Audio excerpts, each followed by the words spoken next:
বারুইপুরে পৌঁছয়ে কালীঘাট তৃণমূল। ইতিমধ্যে আপনারা জানেন যে কিছুক্ষণ আগেই কালীঘাট তৃণমূলের প্রতিনিধি দল তারা বারুইপুরে যায়। দলে ছিলেন বিমান বন্দ্যোপাধ্যায়, সাংসদ দোলা সেন, প্রতিমা মণ্ডল এবং অন্যদিকে বিভাস সর্দার, তিনিও ছিলেন এই প্রতিনিধি দলে। নির্যাতিতার বাড়িতে যান প্রতিনিধি দল, পরিবারের সঙ্গে সাক্ষাৎ করেন এবং তাদের সঙ্গে কথাও বলেন কালীঘাট তৃণমূলের প্রতিনিধি দল।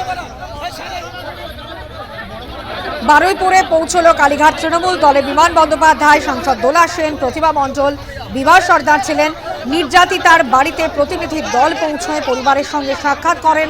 মমতার সঙ্গে কথাও নির্যাতিতার পরিবারের, ফোনে কথা বলেন মমতা বন্দ্যোপাধ্যায়।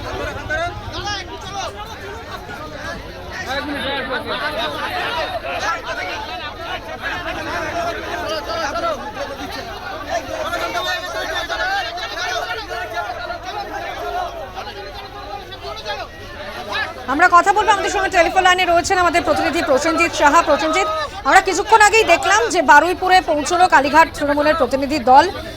দোলা সেন, বিমান বন্দ্যোপাধ্যায় প্রত্যেকেই ছিলেন এই প্রতিনিধি দলে। নির্যাতিতার বাড়িতে যান এবং পরিবারের সদস্যদের সঙ্গে কথা বলেন এবং ফোনে কথা বলেন মমতা বন্দ্যোপাধ্যায়।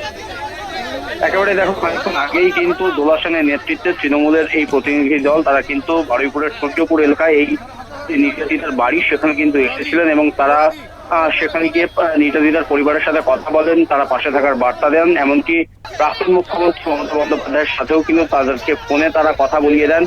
প্রাক্তন মুখ্যমন্ত্রী জানিয়েছেন তারা পরিবারের পাশে আছেন, যাতে পরিবার সঠিক বিচার পায়, দোষীদের যাতে শাস্তি হয়, সেই কারণে তারা কিন্তু সব সময় তাদের পাশে থাকবেন। আইনি সহায়তা থেকে শুরু করে অন্যান্য যে কোনো প্রয়োজনে তারা যাতে যোগাযোগ করেন, সেই বার্তাও কিন্তু প্রাক্তন মুখ্যমন্ত্রীর তরফ থেকে দেওয়া হয়েছে। এবং এই ঘটনায় নির্যাতিতার পরিবারের তরফ থেকে আলাদা করে কোনো রকম ভাবে তারা মুখ খোলেননি সংবাদ মাধ্যমের সামনে। তবে তারা জানিয়েছেন যে সমস্ত রাজনৈতিক দলের প্রতিনিধিরা তাদের কাছে আসছেন, তবে তাদের একটাই দাবি, তাদের মেয়ের মৃত্যুর পেছনে যারা দায়ী তাদের যেন দৃষ্টান্তমূলক শাস্তি হয়, সেই দাবি তারা সরকারের কাছে জানিয়েছেন।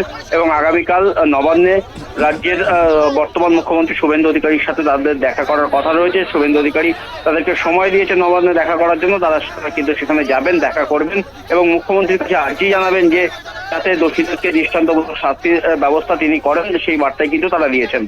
সানন্দা, বেশ, ধন্যবাদ প্রসেনজিৎ।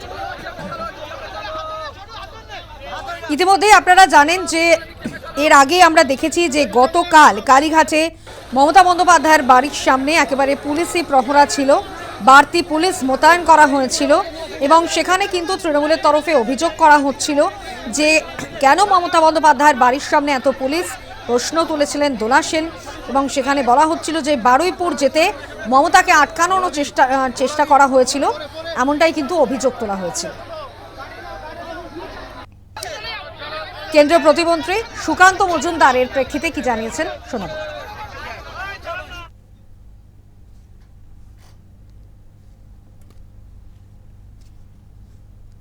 দেখুন, যেহেতু দুর্ভাগ্যের বিষয়, যেহেতু যে এই ধরনের একটা ঘটনা ঘটে গেছে এবং অপরাধীরা প্রত্যেকেই অ্যারেস্টেড হয়েছে, যদি আরও কেউ থাকে তারা আরও অ্যারেস্ট হবে, চিন্তার কোনো কারণ নেই। আমাদের সরকার কাউকে ছাড়বে না এবং অপরাধীরা যদি উপযুক্ত তথ্য প্রমাণের ভিত্তিতে প্রমাণিত হয় তারা অপরাধী, তাদের সর্বোচ্চ শাস্তি দেওয়ার ব্যবস্থা করবে। কিন্তু দুর্ভাগ্যবশত যেহেতু এটাতে একটা রিলিজিয়াস অ্যাঙ্গেল দেওয়ার চেষ্টা, ধর্মীয় মেরুকরণের চেষ্টা তৃণমূল কংগ্রেসের তরফ থেকে করা হচ্ছে এবং দুর্ভাগ্যের বিষয় প্রাক্তন মুখ্যমন্ত্রী মমতা বন্দ্যোপাধ্যায়ের তরফ থেকে, অভিষেক বন্দ্যোপাধ্যায়ের তরফ থেকে করার একটা চেষ্টা চলছে, সিপিএমও এর সাথে আছে।